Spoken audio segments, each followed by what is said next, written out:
ഇപ്പോൾ തോമാസ് ലീഹായെ അംഗീകരിച്ച് പൈതൃകം ഞങ്ങൾക്കും അവകാശപ്പെട്ടതാണെന്ന് കൊച്ചി ഗ്രിഗോറിയോസ് മെത്രാനച്ചൻ പറയുന്നതിന്റെ ഉദ്ദേശം തോറ്റ കേസ് ജയിച്ചു എന്ന് വരുത്താനും ദൈവമെന്തെന്നറിയാത്ത ദൈവവിരോധികളായ നിരീശ്വരവാദികളെ കൂടെ നിർത്താനും അതുവഴി അനധികൃതമായി കയ്യേറി കൈയടക്കി കൈവശം വെച്ചിരിക്കുന്ന ഓർത്തഡോക്സ് സഭയുടെ പള്ളികൾ വിട്ടുതരാതിരിക്കാനുമാണെങ്കിൽ നടക്കില്ല.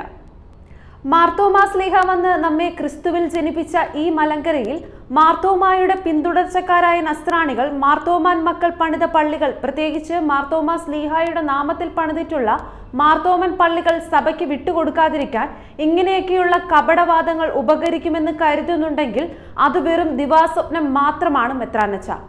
കർത്താവ് പറയുന്നു, നിങ്ങൾ 12 പേരും 12 സിംഹാസനങ്ങളിൽ ഇരുന്ന് ഇസ്രായേൽ ഗോത്രം 12നും ന്യായം വിധിക്കും. ഇവിടെ ആരെയും ഒഴിവാക്കിയിട്ടില്ല. പത്രോസിന് 2 സിംഹാസനം കൊടുത്തില്ല. ഉയർന്ന സ്ഥാനവുമില്ല. തുല്യമല്ലേ തിരുമേനി? യേശുവിനെ പോലും ക്രൂശിച്ച പടയാളികളെ ഭയന്ന് ശിഷ്യന്മാർ ഭയന്ന് മുറിയിൽ വാതിലടച്ചിരുന്നപ്പോൾ ധീരനായ തോമസ് വൃത്താന്തം അറിയാനായി പുറത്തു പോയതിനാൽ യേശുക്രിസ്തു പ്രത്യക്ഷനായപ്പോൾ തോമസ് ഇല്ലായിരുന്നു. അതിനാൽ തോമസിന് വേണ്ടി മാത്രം രണ്ടാമതും പ്രത്യക്ഷനായി തോമസിനോട് വിശ്വാസിയായിരിക്കെ എന്ന നിർദ്ദേശത്തോടെ വിശ്വാസത്തിൽ ഉറപ്പിച്ചതും തിരുമേനി വിസ്മരിച്ചോ? പത്രോസിനെ ഇകഴ്ത്തി ചിത്രീകരിക്കാൻ മലങ്കര നസ്രാണികൾക്ക് ആഗ്രഹമില്ല. എങ്കിലും മറിച്ചു വാദിക്കുന്നവരോട് ഒന്നേ പറയുവാനുള്ളൂ, യേശുക്രിസ്തുവിനെ തള്ളിപ്പറഞ്ഞ ഏക ശിഷ്യൻ പത്രോസാണ്. യേശുക്രിസ്തു സാത്താനെ എന്ന് വിളിച്ച ഏക ശിഷ്യൻ പത്രോസാണ്.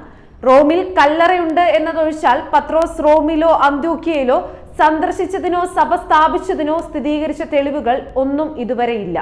അതുകൊണ്ട് തന്നെ തോമസും തോമസിന്റെ പിൻഗാമികളും പണിത പള്ളികളിൽ കയറി സ്വയം അശുദ്ധമാകരുത്, ഇറങ്ങിപ്പോകുകയാണ് ഉത്തമം. മാത്രമല്ല, മാർത്തോമായുടെ നാമത്തിൽ ദേവാലയങ്ങൾ നിർമ്മിക്കരുത്.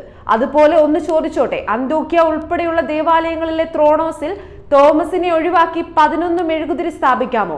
ധൂപക്കുറ്റിയിലെ മണികളുടെ എണ്ണം 11 ആക്കുമോ? അന്ത്യത്താഴ ഫോട്ടോയിൽ നിന്ന് തോമസിനെ ഒഴിവാക്കി വരയ്ക്കാമോ?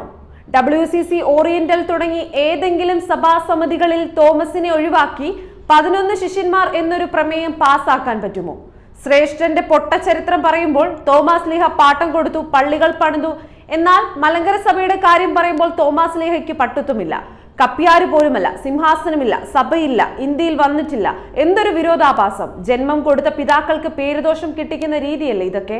പറയാതിരിക്കാൻ വയ്യ. ഇനിയും തൃപ്തിയായില്ലെങ്കിൽ പിന്നെ ആരുമില്ലാത്ത തോമസ് വന്ന് സുവിശേഷം പ്രചരിപ്പിച്ച ഇന്ത്യയിൽ നിൽക്കരുത്. പത്രോസിന്റെ അടുത്തേക്ക് വിട്ടോണം. തോമസ് അല്ലാതെ മറ്റാരും ക്രിസ്തു സുവിശേഷം പ്രചരിപ്പിക്കാൻ ഇന്ത്യയിലേക്ക് വന്നിട്ടില്ലല്ലോ അല്ലേ?